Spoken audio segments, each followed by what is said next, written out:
It is Sunday, the 17th of October, 2021, and I'm in the middle of my alternative spiritual practice of protesting against Unitarian Universalist injustices, abuses, and hypocrisy in front of the Unitarian Church of Montreal. This is the first Sunday since the beginning of the restrictions for the COVID-19 epidemic that the church has been open to members. I don't know exactly when it closed the doors to members, but I do believe it was in March 2020, sometime in March 2020. And it's the first Sunday today where members of the church are coming back to Sunday services. I was unable to protest for approximately 3 years as a result of trumped-up criminal harassment charges at Montreal Unitarian, Sue Montgomery, who managed to get herself elected as the mayor of Côte-des-Neiges, Notre-Dame-de-Grâce borough in Montreal, and also got appointed as deputy mayor to Valérie Plante. She, I think, wielded her influence and power, so as to get me arrested on a trumped-up criminal charge that no ordinary citizen would be able to get me arrested on for the same behavior, which was tweeting and blogging about Sue Montgomery's involvement in Unitarian Universalist clergy abuse, cover-up, and denial, and a few peaceful public protests at election events in 2017, and a few tough questions at city council meetings. Essentially what it comes down to, this was deemed to be criminal harassment of Sue Montgomery by the SPVM and the Crown. Crown did not have to act on the SPVM's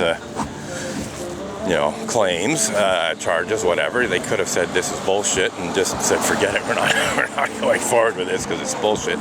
But they didn't. And again, I think political influence played a role there.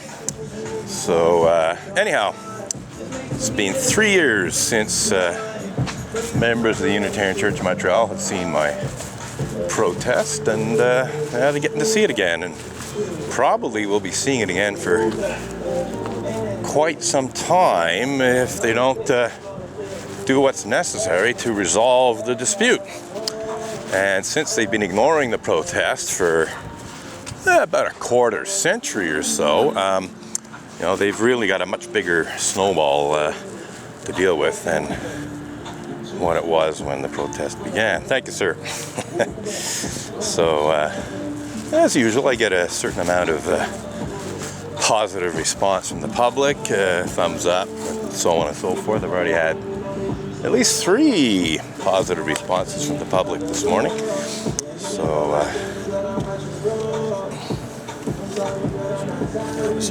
si, toi aussi, vous aussi.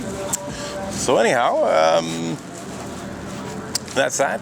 We'll just continue circulating as we're supposed to do. Basically, you can't, not really supposed to stand in one spot. That was made clear to me quite early in my protest. Essentially told by SPVM police officers way back in 1998 that it was necessary to walk back and forth with one's picket signs, which doesn't mean to say that I don't stand and do some videos in front of the camera from time to time, but essentially I do try to do things by the book as much as possible, and I certainly don't block access or anything.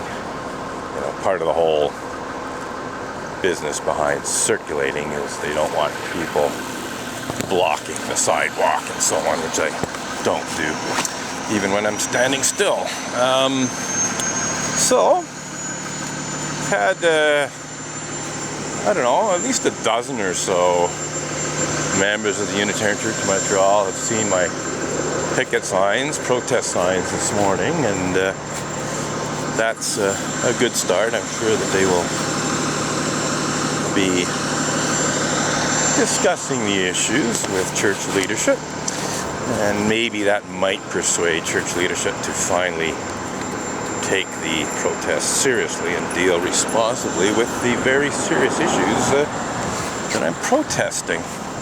So I did mention that the camera didn't record some early conversations, some early interactions, because the card was full and I didn't realize it. I thought there was room on the card when there wasn't, and so when I pressed record it just didn't record. So in any case, that looks like Patrina Lee Poi there. So I'll just show her the signs.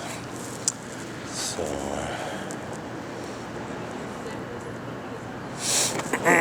anyhow, let's see. So Patrina Lee Poi, she's been involved with the church for quite some time now. I'd say for most of the time I've been protesting, she's been a member of the church, and even a quite involved member of the church.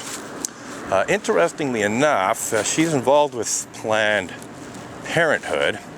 So you'd think she might have some concerns about abuse of children by Unitarian Universalist ministers and Unitarian Universalist Sunday school teachers and so on.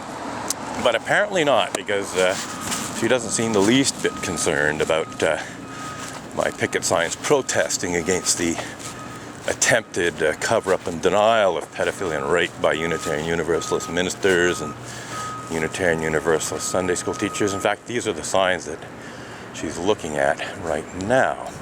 So she has seen these signs before, she's seen them again, and just to prove that point, I will show the signs that she was looking at. So there's this one, Unitarian Universalists Misuse Blasphemy Law 2. Cover up and deny pedophilia and rape. Oh, I see the battery's almost done. So I guess we'll have to put in a new battery. So anyhow, that's what she was looking at. That's what she saw.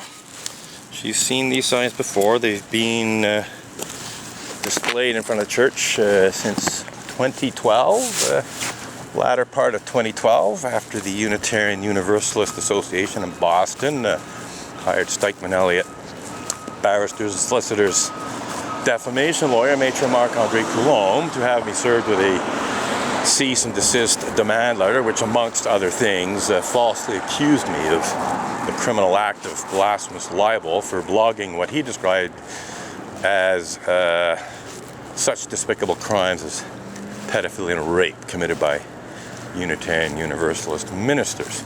And I had blogged about such despicable crimes as pedophilia and rape committed by Unitarian Universalists. The only one who I described as a pedophile was Richard Buell of First Parish in Orwell, who was not a Unitarian Universalist minister, but I also blogged about Reverend Mac Wallace Mitchell of the Westboro and Northboro Unitarian Universalist congregations in Massachusetts. So I see a police car. I think it's time to put in the fresh battery and start a new video clip here. So yeah, we'll end this clip and we'll